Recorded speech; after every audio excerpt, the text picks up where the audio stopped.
Psalm 13 is when David felt not alone, not sad. He felt that God had abandoned him. It's actually the worst time of his life. He felt God was gone. And it's probably one of the hardest lessons for us because most people don't want to talk about times that are their worst time in life. But we're going to see what happened to David, the man after God's own heart, when he felt he was abandoned by God. So Gold is going to pray that we have a great time learning that. Now we're looking at David's lowest time. David felt abandoned by God. Now this is similar to what I told you earlier. What is, besides couples having troubles, what do most people come to pastors for? They don't feel like they're a Christian. Remember I told you that a couple days ago? Most Christians, when they stop following the Lord obediently, don't feel like a Christian, and they come to me and say, I think I've lost my salvation. Have you ever heard of someone saying that they feel like they lost their salvation? I will meet with them and show them in the Bible that that's good news. Think about this. If someone says that they feel like they lost their salvation, what does that mean? That means at one time they had it. You understand what I mean? I can't lose my phone if I didn't have it. So whenever someone tells you they lost the car keys, you look at them and say, well, when's the last time you remember you had them? When they say, I lost my phone, you say, when's the last time you had your phone? When someone says, I feel like I've lost my salvation, what does that mean? At one time, they had it. They're confessing that they know at one point they were saved. When David said, I feel God has abandoned me, what does that mean? At one point, he felt that what? God was holding him. And so what we're going to see in the 13th Psalm is this Psalm, and let's all turn to Psalm 13, and we're going to read it together.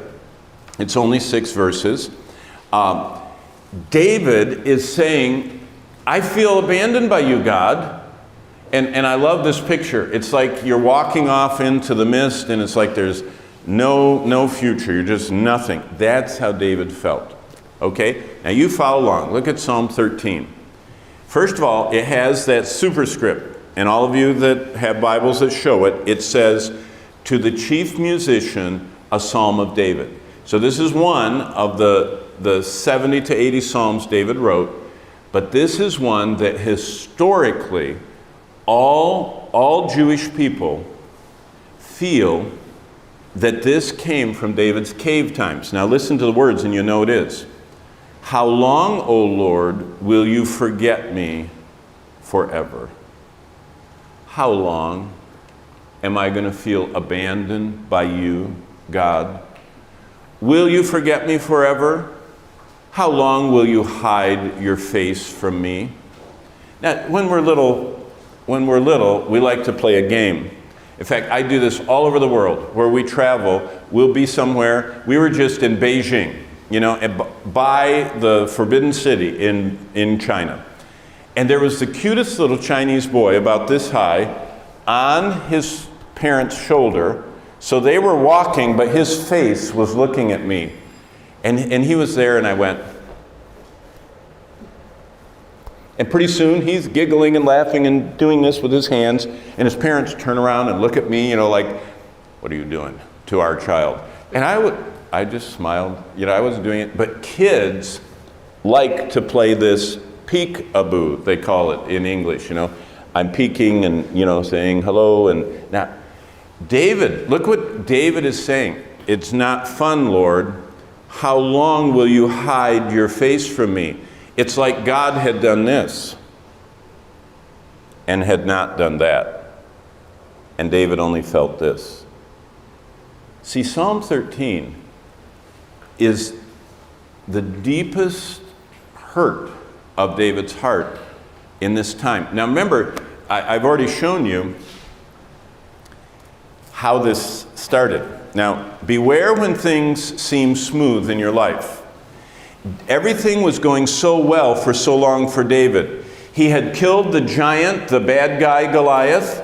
He had become the worship leader for the king. Do you remember how Saul asked him to come and play? And when David played his harp, Saul was comforted and refreshed and renewed. He had become a warrior. He actually was in charge of a whole detachment of special forces troops. David was a military leader. He was the worship leader for the king. He was the most well-known person in Israel. When they sang that David has killed 10,000s of people, of enemy warriors. He was the king's son-in-law. Wow. He's married into the head of the country, the king. And then everything fell apart. Now, this reminds me of once in my life, I was flying on an airplane to go to a pastor's conference. And I fly a lot. I've been flying. In America, we fly a lot because the country's so big, just like you fly between the islands or take the ferries. And so I was so used to flying on an airplane that I knew what you do. You get on the airplane, you put on your seatbelt, and you just work. And so I had my Bible out, and I was working, and the first time this has ever happened to me, the plane was flying like this, and all of a sudden the plane shuddered and it went down so fast, everyone made a sound. Everyone went, "Huh?" And then it went up so fast that all of the luggage compartments opened, the doors popped open, and things started falling out. And all of a sudden, the masks that we never have seen before, most of us, on these little cords, they're a face mask so that you can breathe. They all popped down. People started screaming. The whole plane was going. And when life gets turbulent, the first thing I thought about was, who is flying this plane? See, it made me think about the pilot in the front. Okay, what had happened to David? David's life was like me on that airplane. Things were falling, it was dangerous, he felt so far from God, and he had to learn to trust God to pilot his life. Now, there's something, I wish my pen was a little darker. Can you guys see the light-colored pen when I write up here, even though it's so faint? Can you see this when I draw like that? You can see it even though it's faint. This is my new pen and it doesn't work. But this is us. So I'll just narrate it even though you can't see it. This is us, and these are our problems. We feel abandoned by God. We feel lonely. We don't have enough money. We get sick. We have relational problems with people. All kinds of stuff like that. And let me try the old pen. Maybe the old pen will work a little bit better. We forget the pilot. God has attributes, his character. All of you know those attributes. God is loving. God is omniscient. God is omnipresent, and God is omnipotent. Okay? The Lord, his attributes never change. Here is my life. Here's David's life. David is being hunted by the king. David's wife told him to leave so he didn't get killed. David's family is in danger. He sends them to Moab. David is living in a cave. Now David feels that God has abandoned him. All of that is happening inside his life. Now, look at this. When David felt all of these things, Did God still love him, yes or no? Say it out loud. Try it a little louder together. Did God still love him? Yes. There you go. Why? That's one of his attributes. God doesn't change. Omniscience means, does anybody know what omniscience means? All-knowing. Omniscio is the Latin word put together. Did God know Saul was going to try and kill him? Yes or no? Yes. Did God know that David's wife was going to tell him, go, get out of here, and it was going to disrupt his whole life? Yes. Did God know that he was in a cave? Yes. What does omnipotent mean? That's true. Could God have stopped Saul from trying to kill David? Yes. He could have. How? Could have killed Saul. Could have killed the men he sent. He could have put a rock around David. God is omnipotent. He could do anything. God could have moved David to the Philippines where he'd been safe. Okay? Did you know he could do that? God can do anything. That's what omnipotence is. What is this last one? What's omnipresence mean? Do you know what that means? God was in the cave with David. Just like God was in the library with me when I was smuggling Bibles. Just like God is in your dorm with you. And when you go home for Christmas, he'll be with you. You understand? Omnipresence is what Joseph understood with Potiphar's wife. These attributes, what's that other one I haven't talked about? God loves him. Yet God allowed Saul to try and kill him, but God still loves him. God knew Saul was going to try and kill him. God didn't stop Saul from killing him. Do you understand? Every day, when problems come into our life, this is us right here. When problems come into our life, every day we're making a choice. Either you believe God or you don't. Either you believe God loves you, even though that happened. Either you believe God is all powerful and allowed that to happen. Either you believe that God knew about it and still allowed it to happen. Or you think that God doesn't love me, doesn't know everything, doesn't have all power, and isn't with me. That's what David goes through. Look what he does. Now let's go to chapter 13 and the first two verses. In chapter 13, David starts saying, "How long, O Lord, will you forget me forever?"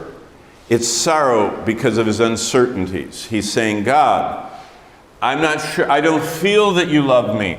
I don't feel you're all powerful. I don't feel that you know everything going on. I don't feel that you're here with me in this cave. And he's crying out to him, will you forget me forever? How long will you hide your face? How long shall I take counsel in my mind? Oh, where is all this problem going on? It's in his mind. See, remember I told you last hour about the Japanese police that patrol the parks? Those students, long before they get rope from the store to hang themselves or out of their parents' garage, they've been thinking about this. See, all of our struggles are in our mind. We're troubled in our mind. We're troubled that someone doesn't like me anymore, someone doesn't pay attention to me anymore, someone thinks badly of me, and we're troubled, and his mind is troubled. And how long shall I take counsel, verse 2? Having sorrow in my heart daily. How long will my enemy be exalted over me? And then David shows us something. Here's all his problems. But who is he talking to? Out of his problems, he's talking to God. See, remember I told you that no matter, if you say you lost your cell phone, I just start asking you when's the last time you remembered it. When you say you don't feel saved, we go back to, okay, when you did feel saved, why did you feel saved? Why did you? Now, if my pen worked, I would draw another picture for you. Do you guys have, I haven't seen any trains here. You must have trains. You have trains. Did you know a train has the front, the engine, then it has usually behind it the power source, if it's oil or coal, and even if it's electric, it doesn't usually, but long haul trains aren't electric. So it has the engine, then it has the fuel, then it has everything else, the people and the caboose.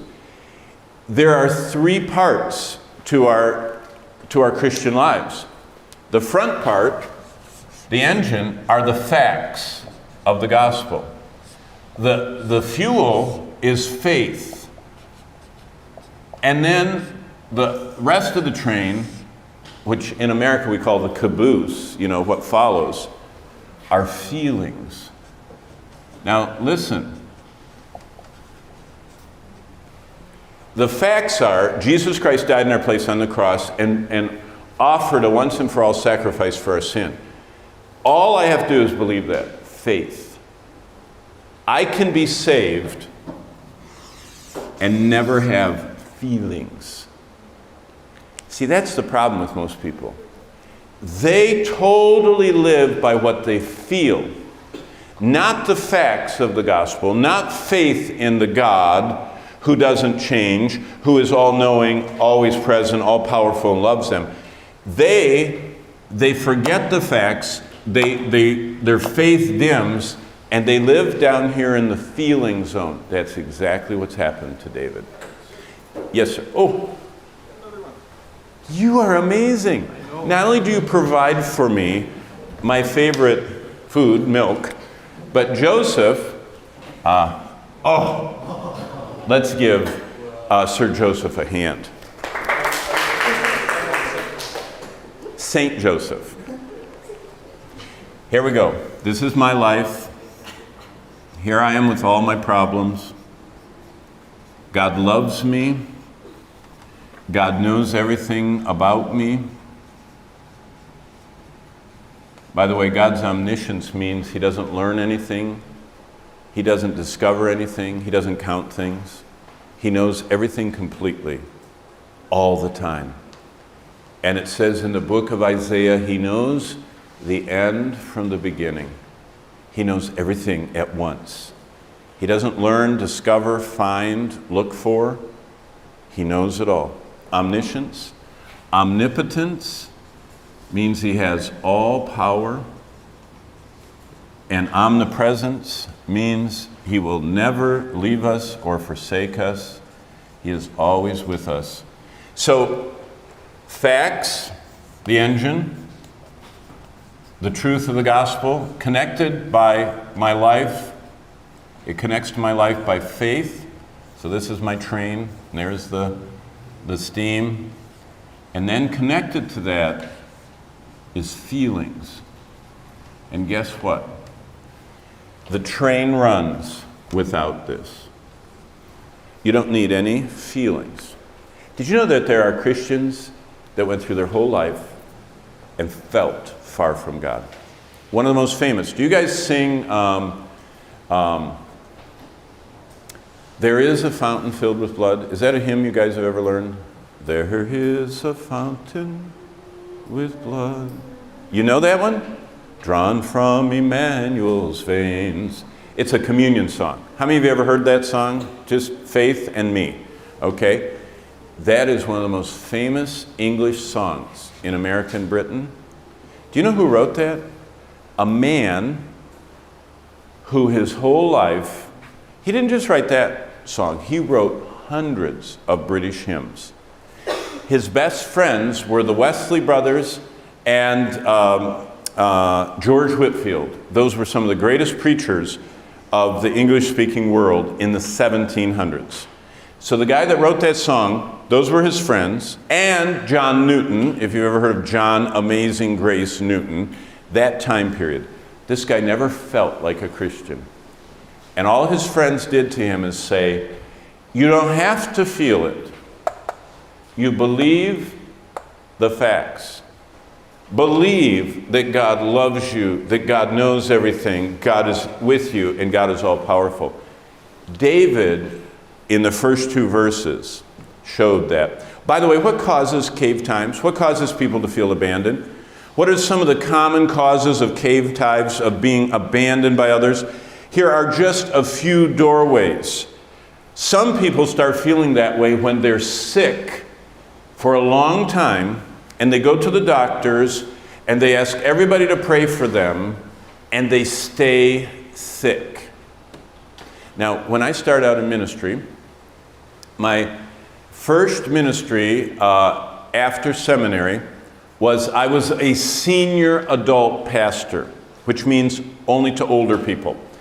And my first group at Grace Community Church, I had almost 900 people that were over 65. They were like 70, 80, 90, 100.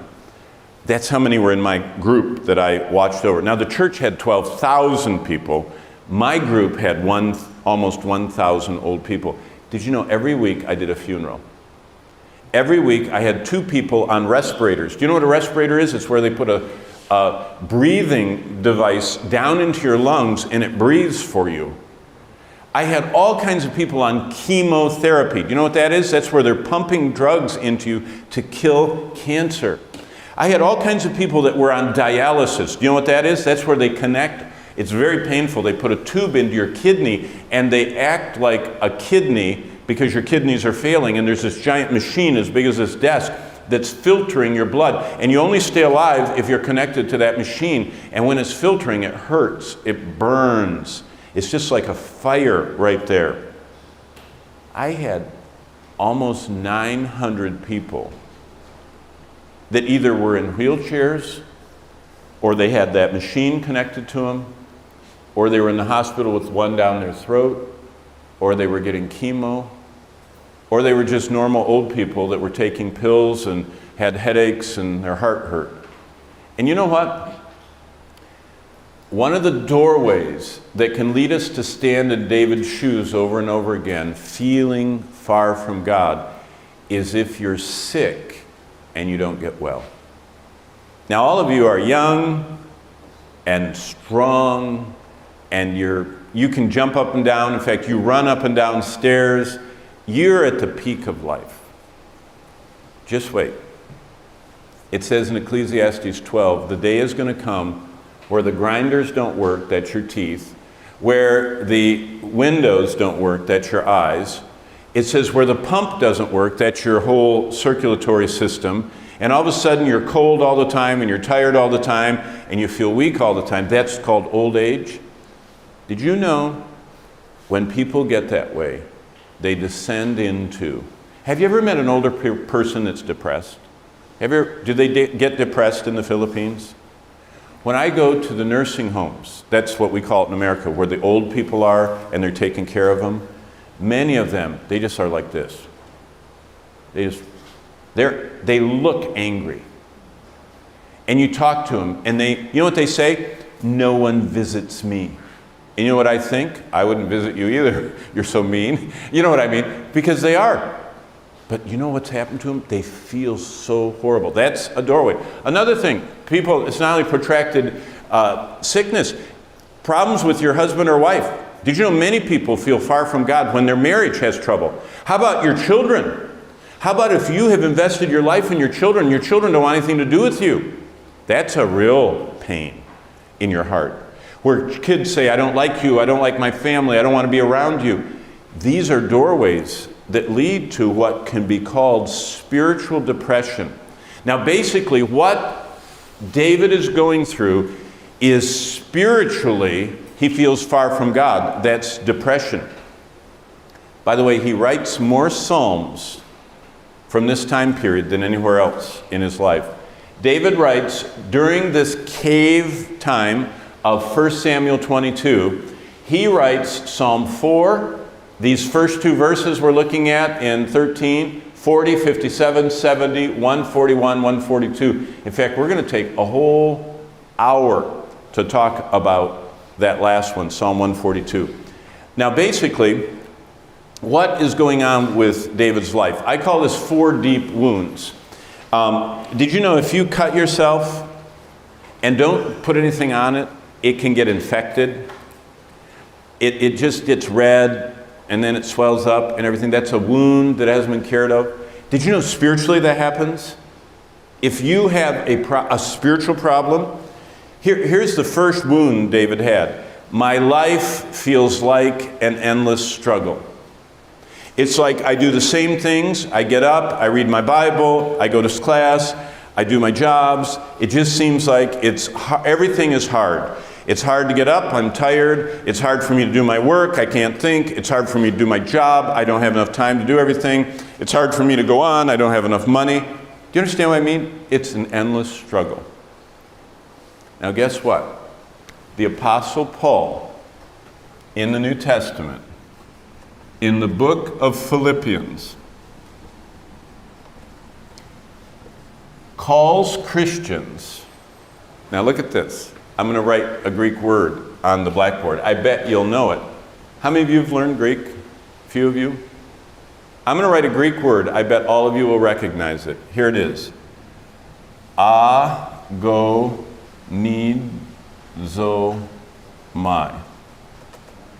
Agonizomai. What does that sound like in English?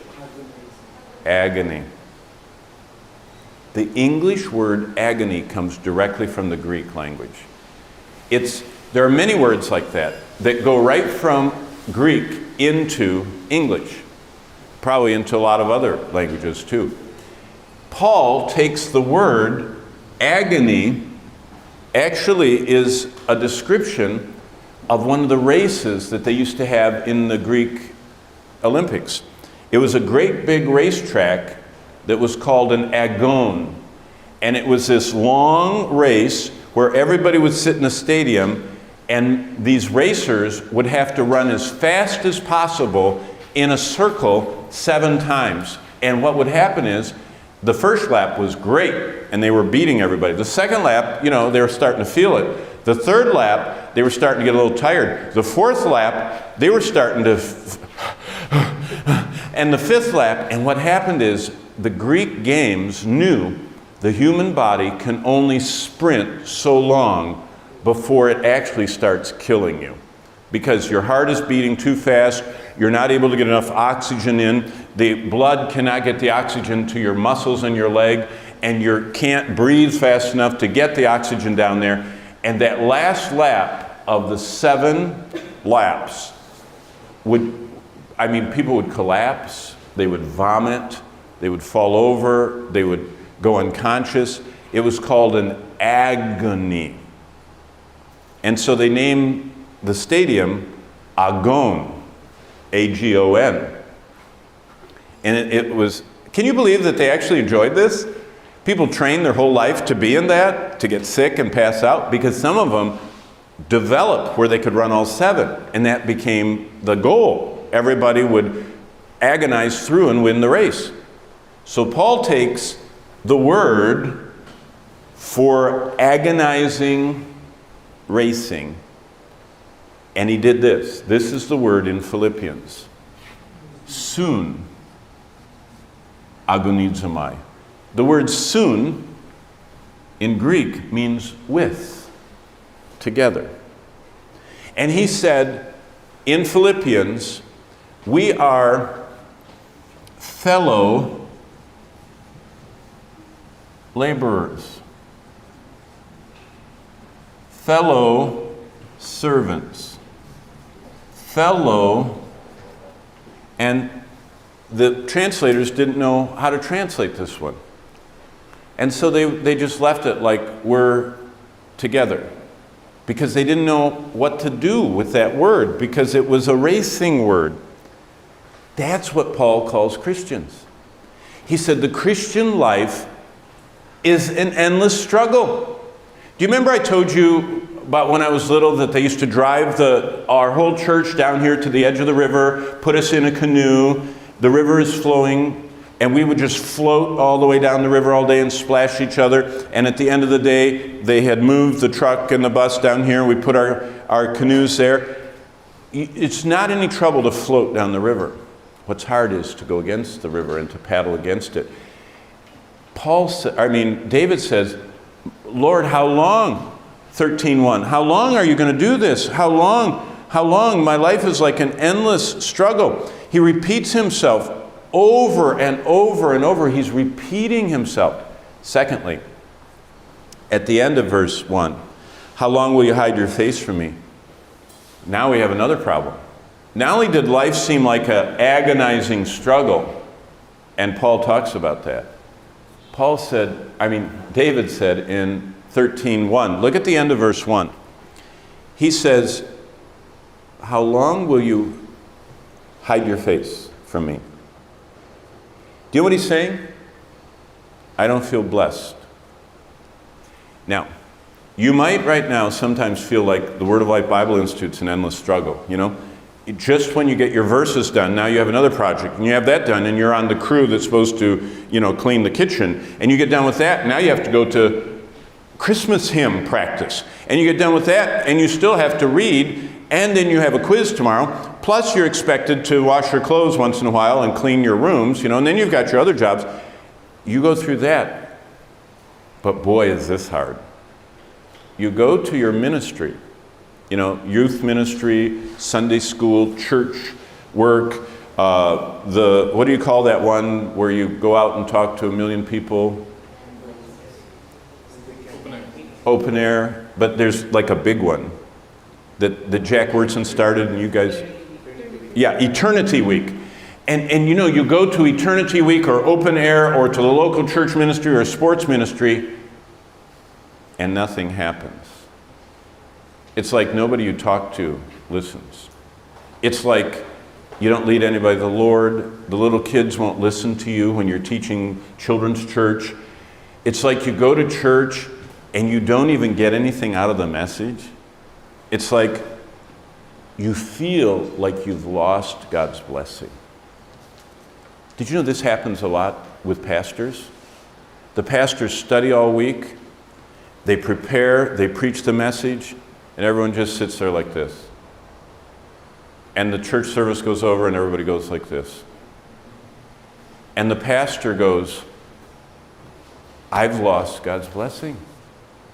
Nothing's happening in my ministry. Now, do you remember? This whole psalm is about this box. Did God still love David? Yes. Did God still know everything going on in David's life? Yes. Did God still accompany David through life? Yes. He was in the cave with him. Did God still have the power? Did you know the Lord has enough power? If Pauline goes out on open air and hands out one tract, 100 people could fall on their faces, start crying, and get saved. Wouldn't that be amazing? Does he do that? Not very often. Could he do that? Every time. When he doesn't, we start feeling. See, this is one of the wounds that David had. He said, it used to be that armies fled from me. Here, you want to know something else? Have you ever thought about this? If you read the Bible carefully, David never lost a single battle he was in.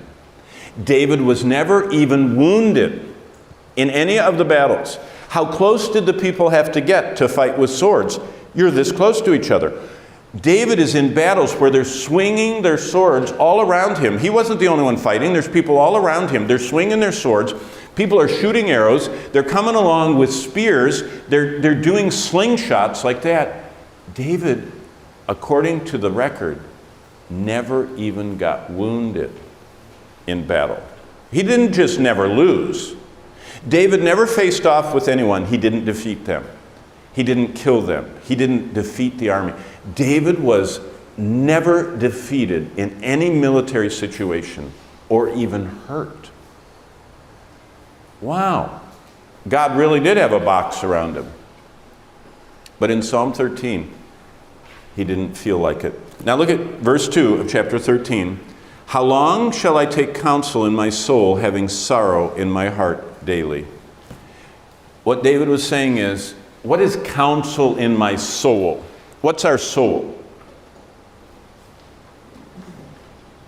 In English, this is the sole of my shoe. The sole of my shoe. What is David talking about his shoes? No, Joseph. What's he talking about? Yeah, the inner part of him. Actually, it's our mind. That's our soul. Actually, our soul is our emotions. You know, the inner part of us, the invisible part. And what David is saying is, I'm so troubled inside. My mind is so troubled.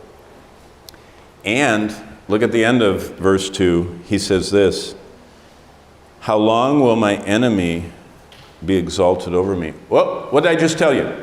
David never lost what? Never lost a battle. What does he say in verse 2? His enemy's winning. My life seems to have lost God's victory. Did you know there are some people that struggle with the same sins over and over again? Be it anger, be it fear, be it bad thoughts, things they say they shouldn't say, bad actions that they do. And they go through a period of time where it's like they're winning. They're not angry. They don't, lie, or they don't get afraid. But then they go through these times where they feel they've lost God's victory. That's what David was going through. Well, 3,000 years of blessing. Look at Psalm 13, starting in verse 3. David now, the tone changes in this psalm. I imagine he's in the cave and he walks out. Do you know what a cave is? You guys ever been in a cave? Yes. In America, they have caves that are miles long. I mean, miles. You can drive through them. You ride trains through them. They're just long things. And what they do to us in America when we go through them, you go to this visitor area and you sit 300 feet or 100 feet underground, and they turn the switch with the electricity off, and boy, is it scary down there with the lights out. Because, you don't know how to get out of there. And so as soon as they turn the lights on, everybody's looking for the exits, Look over there, fire exit, And everyone starts, going like this because they don't want to be caught down there. David walks, it's almost like he walks out of the cave. Look at verse 3. And he says, consider and hear me, O Lord my God. Look at verse 3. Enlighten my eyes, lest I sleep the sleep of death. See, David was not thinking he could go on living like this. He was so bad. Verse 4, lest my enemies say I've prevailed against him, lest those who trouble me rejoice when I am moved. Look at verse 5. But I have trusted in your mercy. My heart shall rejoice in your salvation. Whoa. Whoa. What is David doing? David now, from his problems, he's saying, Lord, you're here with me. He starts talking to the Lord. Lord, you know what I'm going through. Lord, you still love me. Lord, you still are all-powerful. God, I trust in you. See, David, he makes a 3,000-year-old blessing for us. Verse 5, but I have trusted your mercy. What is mercy? When God doesn't give us what we deserve. That's mercy. What is grace? When God does give us what we don't deserve. But what is mercy? When God doesn't give us what we do deserve.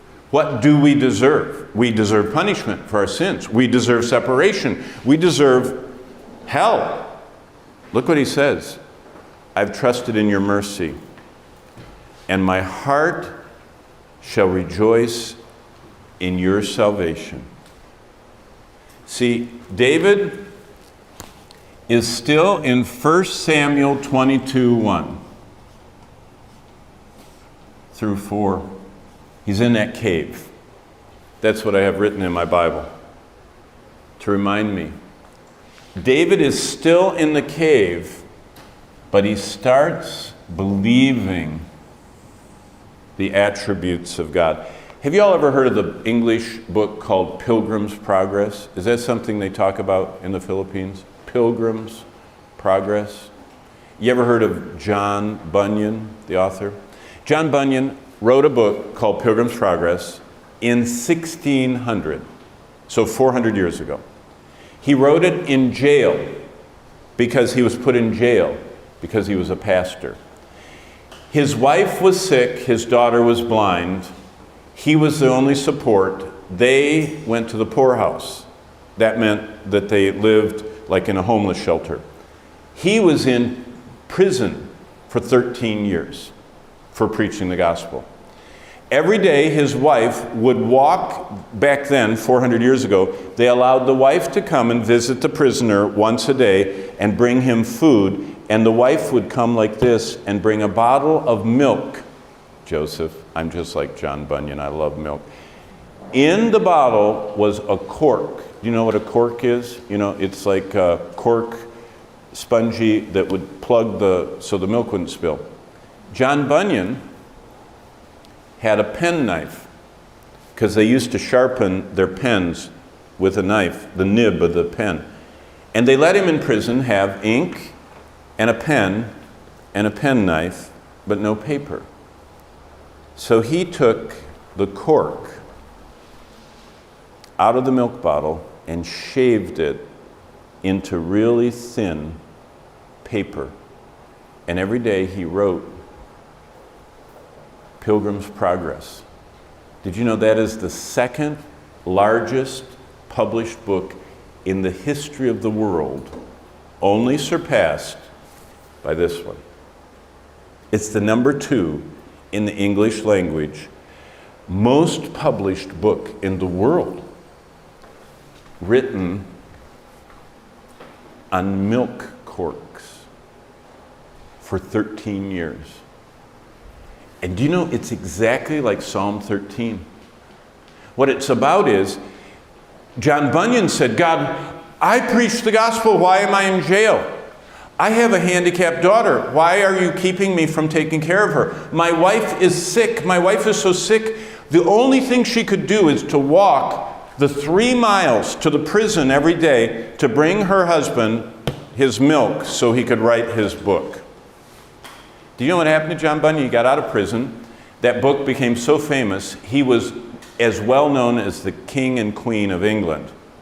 And when he got out of prison, they started inviting him to speak places, and he would accept every invitation and speak. And one time he went to speak in a place, and it started raining, and when he left the place, he went home in the rain, and he got so wet that he caught cold and he died. It's like everything's going wrong in his life. Yet today, people consider him one of the most influential Christians of all time because of that book he wrote that has blessed so many people about this. Well, David ends with this, and this is what we'll end with. Look at verse 3. 3 big requests. Consider and hear me. Basically, what the Lord gets from David is, David says, hey, look at me. Look at me. I'm in my cave. I know you're watching. You know everything. You're here with me. I know you're all powerful. I know you love me. Look at me. Secondly, David says in this, consider and hear me, O Lord my God. What he's saying is, Lord, answer me. Do something. Help me.